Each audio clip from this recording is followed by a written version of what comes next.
नमस्कार, मैं सत्यम सिंह सूर्यवंशी आप सभी का अपने कार्यक्रम काम की बात में हार्दिक स्वागत और अभिनंदन करता हूं। आज का विषय है राम मंदिर की लूट का जिम्मेदार कौन। श्री राम जन्मभूमि तीर्थ क्षेत्र ट्रस्ट के नाक के नीचे ही राम जन्मभूमि में श्री राम मंदिर में बहुत भारी चंदे की लूट हो गई। चंदे के लूट में वहां के कर्मचारियों के शामिल होने की बात सामने आ रही है। कर्मचारियों के साथ ही कुछ अन्य संघ के पदाधिकारियों, विश्व हिंदू परिषद के कार्यकर्ताओं और संगठन के लोगों का नाम सामने आ रहा है। प्रश्न यह है कि आखिर इसमें जिम्मेदार कौन है, किसकी जवाबदेही होनी चाहिए। तो यह समझने से पूर्व यह समझना आवश्यक है कि संघ परिवार एक टीम की तरह काम करता है। राष्ट्रीय स्वयंसेवक संघ एक गाइडिंग अथॉरिटी की तरह काम करता है। वह सबको गाइड करता है, समन्वय का काम करता है। विश्व हिंदू परिषद जो अनुसांगिक संगठन है वह हिंदू की बात करता है और हिंदुत्व की बात को जन जन तक लेकर जाता है। उसके पश्चात अगर बीजेपी की बात करें तो एक राजनीतिक दल के रूप में वो चुनाव लड़ता है, और सरकार की बात करें तो वह इन सभी संगठनों को प्रोटेक्ट करता है। बजरंग दल की बात करें तो वह विभिन्न मुद्दों पर आंदोलन करना, दंगे फसाद करना, यह सब कार्य करने का कार्य करता है। यह पूरी टीम है और यहां पूरी टीम वर्क करके रिजल्ट लाया जाता है। यहां कोई किसी से भिन्न नहीं है, सभी एक ही हैं। संघ परिवार में आरएसएस, बीजेपी, विश्व हिंदू परिषद, बजरंग दल, सेवा भारती, सभी संगठन आ जाते हैं। उसको एक नाम संघ परिवार दिया गया है। इसीलिए अगर जवाबदेही तय करनी है कि राम मंदिर में हुए चंदा चोरी और लूट की जिम्मेदार कौन है, तो इसके लिए एक शब्द में संघ परिवार ही जिम्मेदार है। और संघ परिवार में सभी संगठन शामिल है, संघ परिवार में सरकार भी शामिल है। अगर उत्तर प्रदेश के मुख्यमंत्री माननीय अजय सिंह बिष्ट उर्फ योगी आदित्यनाथ जी यह सोच रहे हैं कि वह चंपत राय जी से दूरी बनाकर या चंपत राय जी को श्री राम जन्मभूमि तीर्थ क्षेत्र ट्रस्ट से बाहर करके स्वयं बच जाएंगे, तो यह संभव ही नहीं है। एक स्वयंसेवक होने के नाते मैं संगठन की कार्यशैली को समझता हूं, और भी भारत और विश्व के लोग इस बात को अच्छे से समझते हैं कि यहां संगठन और सरकार में कोई भिन्नता नहीं है। सब लोग मिलकर एक उद्देश्य के लिए कार्य करते हैं, और वह है सरकार बनाना। अर्थात सरकार ही मुख्य रूप से जिम्मेदार होती है। इसीलिए उत्तर प्रदेश के मुख्यमंत्री जी अपनी जवाबदेही, अपनी जिम्मेदारी से पीछे नहीं भाग सकते, और वह श्री राम जन्मभूमि तीर्थ क्षेत्र ट्रस्ट में हुए लूट के लिए स्वयं को स्वच्छ बता नहीं सकते हैं, स्वयं को निर्दोष सिद्ध नहीं कर सकते हैं। दोषी वो भी हैं, उनके नाक के नीचे सब घटनाक्रम हुआ है। जितना दोषी चंपत राय जी हैं, उतना ही दोषी उत्तर प्रदेश के मुख्यमंत्री हैं, उतना ही दोषी अनिल मिश्रा जी हैं, उतना ही दोषी संगठन के अन्य पदाधिकारी हैं। गोविंद गिरी जी कोषाध्यक्ष हैं श्री राम जन्मभूमि क्षेत्र ट्रस्ट के, उतने ही अन्य पदाधिकारी हैं। किसी को भी क्षमा नहीं किया जा सकता है। यह सभी लोग महापाप के हिस्सेदार हैं।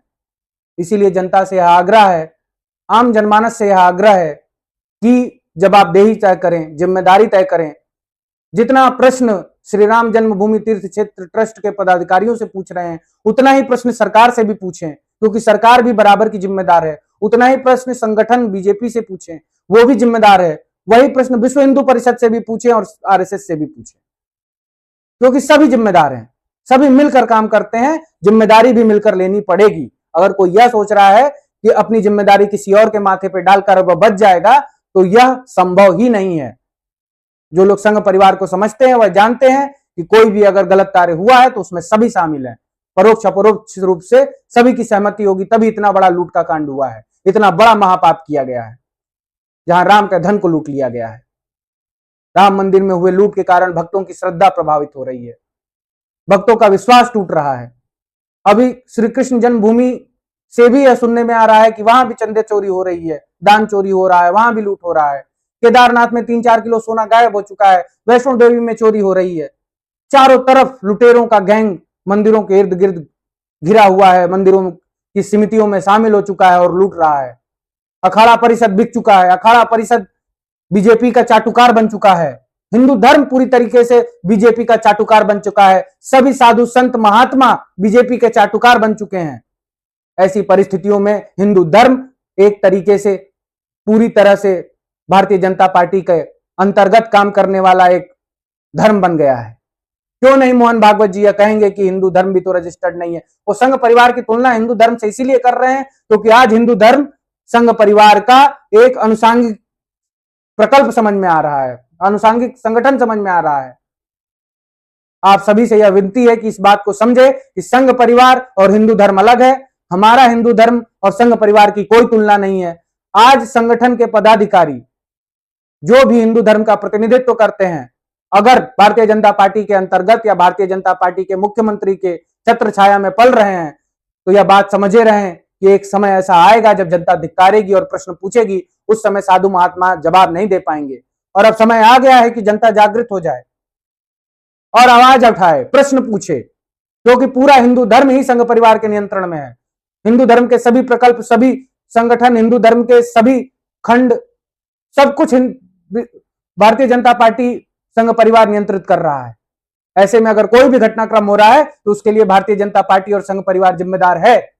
संघ परिवार अपनी जिम्मेदारी से नहीं भाग सकता, ना ही सरकारें जिम्मेदारी से भाग सकती है, और ना ही उत्तर प्रदेश के मुख्यमंत्री योगी आदित्यनाथ जी भाग सकते हैं, और ना ही देश के प्रधानमंत्री माननीय नरेंद्र मोदी जी अपनी जिम्मेदारी से भाग सकते हैं। सिर्फ और सिर्फ चंपत राय जी को दोष देकर बाकी सब अपनी जिम्मेदारियों से नहीं भाग सकते हैं। सभी इसमें जिम्मेदार हैं, सभी इस प्रकार के लूट में और महापाप में शामिल हैं। जनता से एक और आग्रह यह है कि मंदिरों में दान ना करें। मंदिरों में आपका धन सुरक्षित नहीं है, वहां चोरी हो रही है, आपके धन की लूट हो रही है।